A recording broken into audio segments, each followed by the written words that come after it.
revenge plan for America. Battered and infuriated by sanctions over the war in Ukraine, Putin's henchmen are plotting payback. The author of that piece, columnist at the Daily Beast, Julia Davis, joins us now. She monitors and analyzes Russian state TV. And Julia, what's the focus of this new propaganda? Hey, Micah, the focus of this new propaganda is, again, to sow discord in our politics. And certainly Trump is helping that to happen. And they want Trump world to know that they're on their side. There's also Tucker Carlson that is promoting the same agenda. They're essentially trying to tap in not only into Trump and his potential presidential run, but his entire base and the entire audience of Fox News that is following Tucker Carlson. So they have a very large agenda. Putin sees lack of unity as the biggest weakness, and this is what he's trying to impose upon our country, is to divide us to the maximum extent. In my report, I'm quoting them, and it sounds like they're speaking and reading directly out of the Mueller report when they're talking about exploiting any divisions and widening any cracks in our society. So, Julia, let's talk about the reporting of the war. You know, even in the opening stages of the war, you had people on Russian TV talking about using nuclear weapons against Ukraine and possibly against NATO countries. And it seems every night the language becomes more hyperbolic. Where do they get their marching orders from to be basically not just threatening World War III, but at times seemingly cheering it on?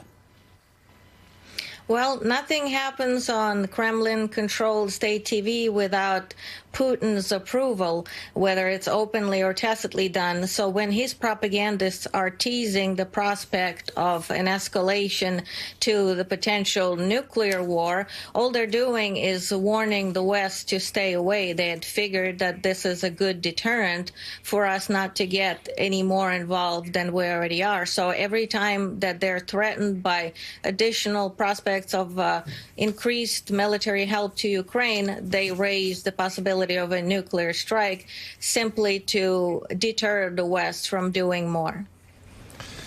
So, Julia, good morning. It's Jonathan Lemire. We heard from Vladimir Putin today. He made an appearance and talked about the necessity of this war, saying that Russia didn't have a choice, that it was forced to go into Ukraine. And that's, of course, similar to the lines you're hearing from Russian state media. And we have seen a real sharp uptick in his approval rating, somewhat legitimate polls, at least, that have him north of 70, 80% or so.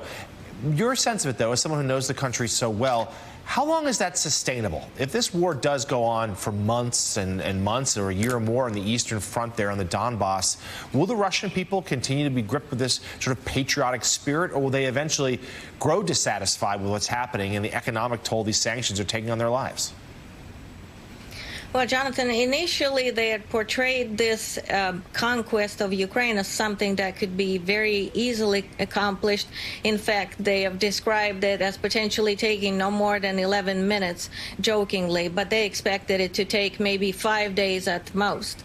Now they're assuming a completely different posture, and they're actually predicting that it might take as much as 30, 40 years to fully subdue Ukraine because of the sentiments that are clearly not welcoming Putin, as he had predicted that it would happen.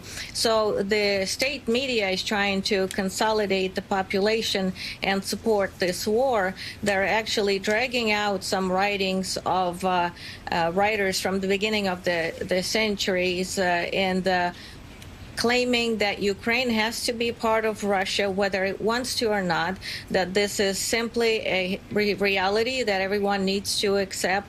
And Russians, if they're patriots, will accept it and go along with it for as long as it takes and whatever it takes. At the same time, they're already starting to raise the point that the main objective was the so-called liberation of Donbass, which, of course, will eventually end in the annexation portion of eastern Ukraine if they were successful. So that is still a possibility.